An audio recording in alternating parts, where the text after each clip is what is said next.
Ossie Davis. Rayford Chapman Davis was born on December 18, 1917 in Cottesdale, Georgia, to parents Kinks and Laura Davis. While registering with his mother at the county courthouse, Davis's name would change from R.C. for Rayford Chapman to Ossie due to the county clerk's misunderstanding of the pronunciation of Davis's name. Because the clerk was a white man, Davis's mother did not tell him that her son's name was wrong. Davis grew up in Waycross, Georgia, where he attended Central High School and began his journey as a writer. He was tired of the constant racism blacks in the South faced, so he decided to voice his frustration through his writings. After high school, Davis attended Howard University at the request of his parents, but dropped out in his junior year to pursue his acting career. He moved to Harlem, New York, and began his career with the Rose McClendon Players. He also became one of the founding students of the American Negro Theater, which was founded in 1940. From 1942 to 1946, Davis served in the medical corps for the United States Army during World War II. While in the Army, he would continue to write and produce plays. Upon returning to the United States, he would land his first Broadway role in 1946. While performing in his first Broadway play, Davis would meet actress Ruby Dee, who he would marry 2 years later. In 1950, Davis made his film debut in the movie No Way Out, starring Sidney Poitier. That performance was followed by 3 Broadway plays, No Time for Sergeants, Raisin in the Sun, and Jamaica. Davis was inspired by Poitier and refused to make a career taking roles that constantly demeaned the black race. Despite constant setbacks because of racism, Davis found himself being one of the few black actors working regularly on television. Davis was not only an actor and writer, he was also a director. Some of his movies include Gordon's War, Black Girl, and Cotton Comes to Harlem. In 1961, Davis wrote and starred in his play Purlie Victorious, along with his wife Ruby Dee. The play Purlie Victorious later became a movie titled Gone All the Days, which he and Ruby Dee also starred in.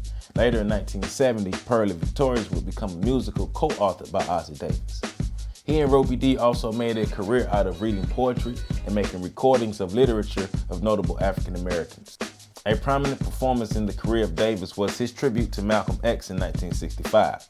He referred to Malcolm as our shining black prince, a view of Malcolm that was vastly different from the one portrayed in the media. Later in 1965, Davis would star in the film The Hills with prominent white actor Sean Connery, followed by the movies The Cardinal and The Scalp Hunters. Ossie Davis as a writer would always be producing new material. He wrote the play Paul Robeson, All-American, along with essays titled The Wonderful World of Law and Order, The Flight from Broadway, and plays of insight are needed to make the stage vital in our lives. He will also write the play Last Dance for Sybil, which was his version of Mark Twain's work, Pudd'nhead Wilson. In 1976, Davis appeared in a Muhammad Ali production titled The Adventures of Ali and His Gang versus Mr. Tooth Decay. Even though Davis was a busy actor and writer, he still used his platform to help fight racism and white supremacy. He would often speak out against racism, donate money, serve his communities, and provide opportunities for other black actors and writers. In 1981, Ossie and Ruby Dee created and hosted their television show With Ossie and Ruby Dee on PBS. He also starred in the television series Evening Shade. In 1989, Davis would introduce himself to another generation of black film lovers with his role in Spike Lee's film Do the Right Thing. In 1992, Davis would publish his first novel titled Just Like Martin, which was a tribute to Dr. Martin Luther King Jr.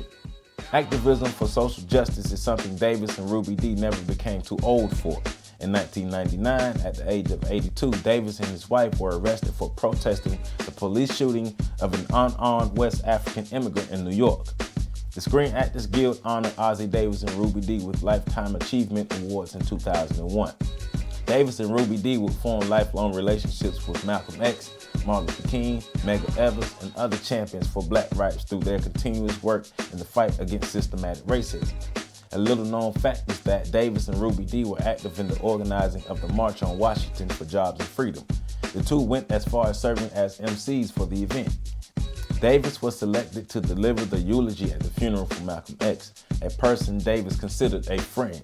In February of 2005, Davis would die due to health complications in Miami, Florida. He was survived by his children and wife. A great man died that day, but the legacy he built over a 6-decade career would never perish. He was able to live his dreams, help make this world better, fight for the rights of Black Americans, fight global injustices, become a trailblazer in the American film industry, and marry the woman of his dreams. Rayford Chapman Davis, aka Ossie Davis, we proudly stand on your shoulders. For more information, please visit www.ontheshoulders1.com.